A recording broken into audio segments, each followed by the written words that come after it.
Assalamualaikum warahmatullahi wabarakatuh. Selamat pagi rekan-rekan. Saat ini kita akan membahas hal yang lain ya selain ubi cilembu, yakni kita akan menanam pisang Cavendish. Ada yang belum tahu pisang Cavendish? Ayo. Nah, kita memanfaatkan lahan yang agak naungannya agak banyak ya, sehingga kalau ditanamin ubi atau tanaman yang lain memang ini kurang cocok. Paling tanaman keras ataupun tanaman tahunan seperti kopi ataupun saat ini kita coba tanam pisang. Ini kita sudah jarangin ini supaya tidak terlalu gelap ya, tapi memang untuk pisang memang butuh juga naungan. Nah seperti ini masih masuk sinar matahari sekitar 60-70%. Nah ini yang kita ceritain guys, ini pisang Cavendish. Ini bibitnya berasal dari kultur jaringan. Kebetulan ini bantuan dari Kementerian Pertanian melalui Dinas Pertanian Kabupaten Sumedang. Ini untuk pisangnya sendiri, ini kultur jaringan ya.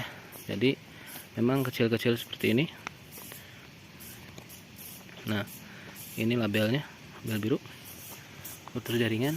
Nah, kita akan membahas sedikit mengenai pisang Cavendish. Pisang Cavendish sekarang mulai lumayan ramai ya.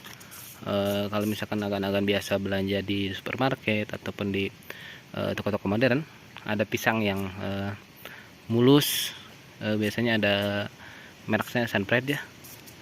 Itu adalah biasanya pisang Cavendish seperti ini. Ini tanamannya. Nah, saat ini kita sedang persiapan lahan untuk tanaman pisang Cavendishnya. Sebagian kita sudah selesai tanam seperti itu. Sudah mulai selesai ditanam. Untuk jarak tanamnya sendiri untuk pisang Cavendish ini sekitar 2-3 meter.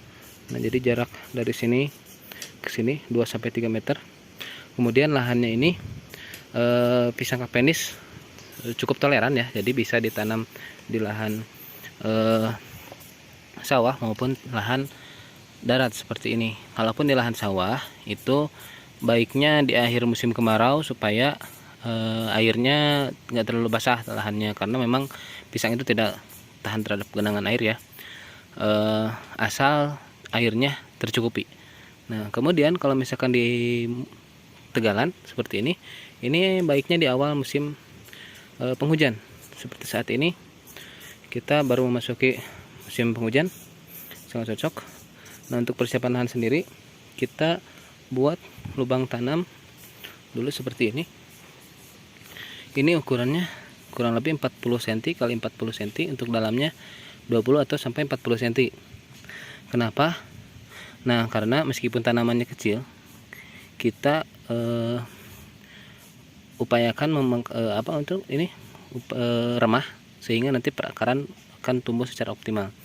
Kemudian nanti bekas-bekas tanaman di sini, dedaunan ini bisa masuk dulu ke sini, kemudian ditutup oleh tanah lapisan atas atau topsoil, kemudian baru ditanam bibitnya.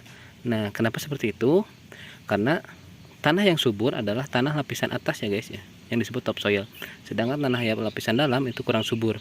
Nah namun tanah lapisan atas ini biasanya mengandung biji-biji rumput, sehingga makanya dibalik tanah atas di ke bawah, tanam bawah di atas nanti untuk menutup di terakhir itu di tanah lapisan atas, sehingga rumput-rumput gulma itu tidak mudah untuk tumbuh. Nah selain itu di antara pohon pisang nanti di sini dan di sini ini kita buat parit seperti ini.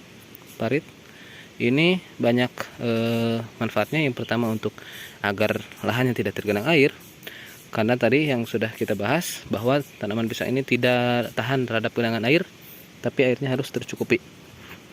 Kemudian ini juga nanti memudahkan untuk dalam pemeliharaan, seperti pemupukan. Nah nanti pemupukan itu seperti yang kita ketahui, untuk pemupukan itu di akhir tajuk daun ini memang masih kecil, nanti kalau gede ini di akhir tajuk. Jadi sehingga kalau misalkan kita bikin parit di sini, ini bisa dibuat untuk nanti tempat pemupukan. Itu. Nah untuk panennya sendiri, pisang Cavendish ini kurang lebih bisa dipanen sekitar 1 tahun mulai tanam. Nah, untuk pemeliharaannya memang seperti halnya pisang-pisang yang pada umumnya, kita butuh pemupukan kandang, kemudian pemupukan susulan seperti pupuk kimia dan lain-lain. Nah, saat ini kita memakai belum memakai pupuk kandang. Memang harusnya memakai pupuk kandang ya, di pupuk dasar. Kebetulan memang pupuk kandangnya ada juga belum siap, sehingga kalau misalkan dipaksakan nih nanti panas, makanya kita pakai kompos atau sisa-sisa daunan yang di sini. Nanti untuk pemupukan susulan kita gunakan pupuk kandang yang sudah matang. Seperti itu guys. Terima kasih. Assalamualaikum warahmatullahi wabarakatuh.